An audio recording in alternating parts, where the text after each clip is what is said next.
Hello everyone, नमस्कार। स्वागत है आप सबका महिंद्रास के ऑफिशियल यूट्यूब चैनल पर। मैं चांदी महिंद्रा तहे दिल से आप सबका स्वागत करती हूँ। तो बज चुके हैं रात के 12 और हम अपने 10 ब्रेकिंग क्वेश्चंस के साथ पूरी तरीके से रेडी हो चुके हैं। तो जितने भी कैंडिडेट्स हमारे साथ जुड़े हुए हैं, कहाँ पर आ जाओगे? कमेंट बॉक्स में आंसर करना स्टार्ट कर देना। और पहला क्वेश्चन आ रहा है आपकी कंप्यूटर स्क्रीन पर, वो ये है। In which state PM Modi inaugurated the 7,500 number Jan Aushadhi केंद्र इन मार्च 2021। मार्च 2021 में पीएम मोदी जी ने 7,500 नंबर का जन औषधि केंद्र जो है उसे किस राज्य को समर्पित किया है? तो आपको बताना है, हाल ही में जो है मोदी जी ने 7,500 नंबर का जन औषधि केंद्र जो है वो किस राज्य को समर्पित किया है? तो बिल्कुल कौन सा राज्य है भाई? मेघालय है। कौन सा है? मेघालय है। अगर हम बात करें तो ये जो है 7,500 नंबर का जन औषधि केंद्र रहा है, जो north eastern Indira Gandhi regional institute of medical health and medical sciences Shillong Meghalaya में क्या किया गया? डेडिकेट किया गया, लॉन्च किया गया है। अगर हम बात करें तो उन्होंने अपनी स्पीच में ये भी मेंशन किया है कि 1,000 से ज्यादा ऐसे जन औषधि केंद्र हैं जिसे पूरी तरीके से कौन मैनेज कर रही है? विमेंस मैनेज कर रही है। और अगर हम बात करें तो इन जन औषधि केंद्र से आप जेनेरिक मेडिसिन जो है सस्ते और रीजनेबल प्राइस पर क्या कर सकते हो? परचेस कर सकते हो। 1 मार्च से लेकर 7 मार्च तक ध्यान रखना, जन औषधि वीक क्या किया गया है? सेलिब्रेट किया गया। और इस बार की थीम क्या दी गई थी? जन औषधि सेवा भी रोजगार भी। अगर हम बात करें किसके बारे में? मेघालय के बारे में। क्योंकि मेघालय में बहुत इंपॉर्टेंट नेशनल पार्क्स और वाइल्ड लाइफ सेंचुरीज है, जैसे कि बलफाक्रम नेशनल पार्क, नॉकलेक नेशनल पार्क जो है। इसके अलावा सीजू बर्ड सेंचुरी की बात करें तो ये भी कहां पर लोकेटेड है? मेघालय में लोकेटेड है। नेक्स्ट बढ़ रहे हैं अगले क्वेश्चन की तरफ। आपके पास जो है ओपेक प्लस कंट्रीज से रिलेटेड 3 स्टेटमेंट्स हैं। आपको बताना है कि इन तीनों स्टेटमेंट में से ऐसा कौन सा स्टेटमेंट है जो इनकरेक्ट है, गलत है, बताना है। ठीक है, आराम से पढ़िएगा। ओपेक कंट्रीज क्या होती है? Organisation for petroleum exporting countries है। ओपेक कंट्रीज की बात करें तो ऐसी कंट्रीज है जो सबसे ज्यादा ऑयल क्या करती है? एक्सपोर्ट करती है। ठीक है, यहाँ पे ओपेक प्लस कंट्रीज के बारे में बात की गई है। अगर हम बात करें ओपेक की, तो ओपेक का हेडक्वार्टर वियना ऑस्ट्रिया में लोकेटेड है। पहला स्टेटमेंट क्या है? Countries which import petroleum from the OPEC country are called OPEC plus countries. पहला स्टेटमेंट ये कह रहा है कि जो देश ओपेक देश से पेट्रोलियम आयात करते हैं उन्हें ओपेक प्लस देश कहा जाता है। दूसरा statement, OPEC member countries produce about 60% of the world crude oil, while its oil exports represents about 40% of the total petroleum traded internationally. OPEC के सदस्य देश दुनिया के कच्चे तेल का लगभग 60% उत्पादन करते हैं, जबकि इनका तेल निर्यात अंतर्राष्ट्रीय स्तर पर कारोबार करने वाले कुल पेट्रोलियम का लगभग 40% है। तीसरा statement, India is also a member of OPEC plus country. OPEC plus का इंडिया भी सदस्य है। आपको बताना है कि इनमें से ऐसा कौन कौन सा स्टेटमेंट है जो वो गलत है। अगर हम बात करें तो पहला स्टेटमेंट जो है वो गलत है। ऐसा कुछ नहीं है कि जो कंट्री ओपेक कंट्रीज से इंपोर्ट करती है पेट्रोल उन्हें ओपेक प्लस कंट्रीज कहा जाता है। दूसरे स्टेटमेंट में ये 60% वाला डेटा गलत है। और अगर हम बात करें तो इंडिया ना ही ओपेक का मेंबर है, ना ही ओपेक प्लस कंट्रीज का मेंबर है। तो सारे के सारे स्टेटमेंट क्या है? All of the above. ये सारे के सारे स्टेटमेंट इनकरेक्ट हैं, गलत है। अब सुनना ध्यान से। ओपेक प्लस कंट्रीज की बात करें तो जो 14 ओपेक कंट्रीज है उसके अलावा कुछ ऐसी कंट्रीज भी हैं जो एक्सपोर्ट करती हैं क्रूड ऑयल, कच्चा तेल। उन्हें जो है किस तौर पर जाना जाता है? ओपेक प्लस कंट्रीज के तौर पर उन्हें जाना जाता है। ओपेक प्लस कंट्रीज की बात करें तो कौन कौन शामिल है देख लो। Azerbaijan, Bahrain, Brunei, Kazakhstan, Malaysia, Mexico, Oman, Russia, South Sudan और सुडान। इंडिया जो है ना ही ओपेक का मेंबर है, ना ही ओपेक प्लस का मेंबर है। ओपेक मेंबर कंट्रीज जो हैं वो वर्ल्ड का 40% क्रूड ऑयल जो है क्या करती हैं? प्रोड्यूस करती हैं। और अगर हम बात करें तो 60% जो है ये ट्रेड करती हैं क्या? इंटरनेशनली। ठीक है ना। और अगर हम बात करें तो सऊदी और रशिया जो है ये 3 ईयर अलायंस पर है oil producers known as OPEC plus countries के साथ। ठीक है ना। तो अगर हम बात करें तो सारे ही स्टेटमेंट क्या थे? गलत थे। तो ये ओपेक कंट्रीज आपको स्क्रीन पर दिखाई दे रही है जो ओपेक की मेंबर्स हैं। ध्यान रखना, वेनेजुएला भी जो है organisation for petroleum exporting countries में क्या है? शामिल है। नेक्स्ट बढ़ रहे हैं अगले क्वेश्चन की तरफ। अगला क्वेश्चन आ रहा है स्क्रीन पर। Which state government recently launch engineering research and development engineering R&D policy to raise its contribution to the sector to 45% in the upcoming 5 years। किस राज्य सरकार ने आगामी 5 सालों में क्षेत्र में अपना योगदान 45% करने के लिए इंजीनियरिंग अनुसंधान और विकास नीति शुरू की है। तो engineering research and development policy हाल ही में किस स्टेट गवर्नमेंट ने लॉन्च की है और वो इस सेक्टर में 45% कंट्रीब्यूट करेगा आने वाले 5 सालों में। तो बिल्कुल वो कौन सा राज्य है भाई? कर्नाटका है। कौन सा राज्य है? कर्नाटका है। Next question, which year is chosen as the international year of fruits and vegetables by the United Nation General Assembly? संयुक्त राष्ट्र महासभा द्वारा किस वर्ष को फलों और सब्जियों के लिए अंतर्राष्ट्रीय वर्ष के रूप में चुना गया है? तो आपको बताना है international year of fruits and vegetables UN की जनरल असेंबली ने किसे घोषित किया है? तो कौन से वर्ष को कहा है?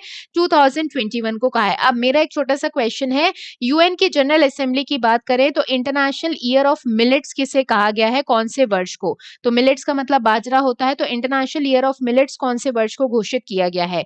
यूएन जनरल असेंबली की बात करें तो इसका हेडक्वार्टर न्यूयॉर्क में ही लोकेटेड है, जहां पर यूनाइटेड नेशन का हेडक्वार्टर लोकेटेड है। नेक्स्ट क्वेश्चन की बात करें तो आप स्क्रीन पर देख पा रहे हो, international year of fruits and vegetables किसे घोषित किया गया है भाई? 2021 को अनाउंस किया गया है। Next question, drug maker Glenmark pharma said it has signed whom as a brand ambassador for its product candid powder? Drug maker Glenmark pharma ने कहा है कि उसने अपने उत्पाद कैंडिड पाउडर के लिए किसे ब्रांड एम्बेसडर के रूप में जो है नियुक्त किया है? तो ब्रांड एम्बेसडर ग्लेनमार्क फार्मा जो है उसका एक नया प्रोडक्ट है कैंडिड पाउडर, उसके लिए किन्हें बनाया गया? तो बिल्कुल किसे बनाया गया है? रोहित शर्मा को बनाया गया है। किसे ब्रांड एम्बेसडर घोषित किया गया है? तो रोहित शर्मा को ब्रांड एम्बेसडर जो है वो घोषित किया गया है। Next question, Jharsuguda thermal power plant is located in which state? आपको बताना है झारसुगुड़ा थर्मल पावर प्लांट जो है वो भारत के किस राज्य में स्थित है? बहुत बार क्वेश्चन पूछा गया। और झारसुगुड़ा थर्मल पावर प्लांट कहां पर लोकेटेड है भाई?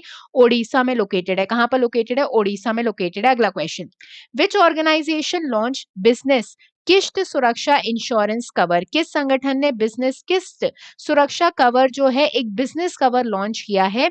एक ऐसा इंश्योरेंस कवर है जिसमें जो माइक्रो फाइनेंस इंस्टीट्यूशंस है, बैंक्स हैं, एनबीएफसीज हैं, इन्हें इंश्योरेंस कवरेज मिलेगा। तो बिजनेस किस्त सुरक्षा इंश्योरेंस कवर जो है किसने लॉन्च किया है हाल ही में? तो किसने लॉन्च किया है? एचडीएफसी अर्गो जनरल इंश्योरेंस ने, जिसका हेडक्वार्टर मुंबई में ही लोकेटेड है। तो अगर हम बात करें तो बिजनेस किस्त सुरक्षा एक ऐसा इंश्योरेंस कवर है जो फाइनेंशियल प्रोटेक्शन देगा। बैलेंस शीट जो बिगड़ जाती है किनकी? माइक्रो फाइनेंस इंस्टीट्यूशन की, फाइनेंशियल इंस्टीट्यूशंस की, अगर कोई नेचुरल कैलामिटी या डिजास्टर आ जाता है या फिर बोरोवर जो है वो ईएमआई इक्वेटेड मंथली इंस्टॉलमेंट जो है वो भरना बंद कर देता है, ठीक है, ऐसे कोई नेचुरल डिजास्टर या नेगेटिव इम्पैक्ट की वजह से, तो उस समय जो है ये बिजनेस किस्त सुरक्षा इंश्योरेंस कवर अगर उन्होंने लिया है तो उन्हें क्या मिलेगा? फाइनेंशियल प्रोटेक्शन प्रोवाइड किया जाएगा।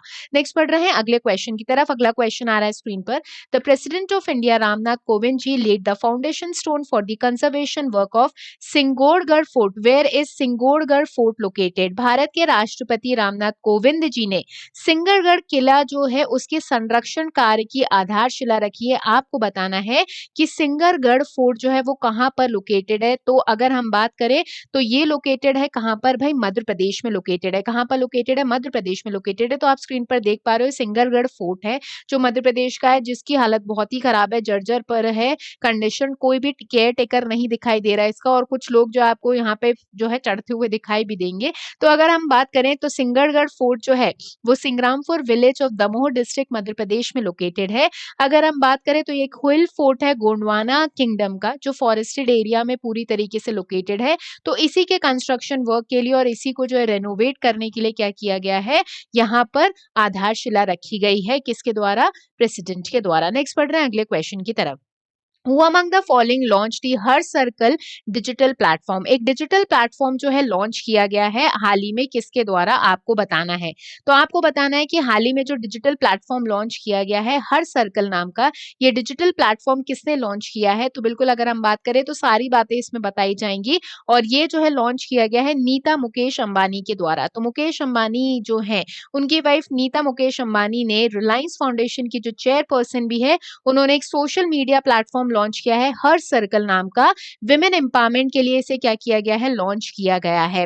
ये जो एक वन स्टॉप डेस्टिनेशन रहेगा जिसमें विमेन रिलेटेड कंटेंट रहेगा, चाहे हम बात करें उनके हेल्थ से रिलेटेड, चाहे बिजनेस से रिलेटेड, पर्सनालिटी से रिलेटेड, तो सारी चीजें जो है एक प्लेटफॉर्म पर मिलेंगी। नेक्स्ट पढ़ रहे हैं अगले क्वेश्चन की तरफ।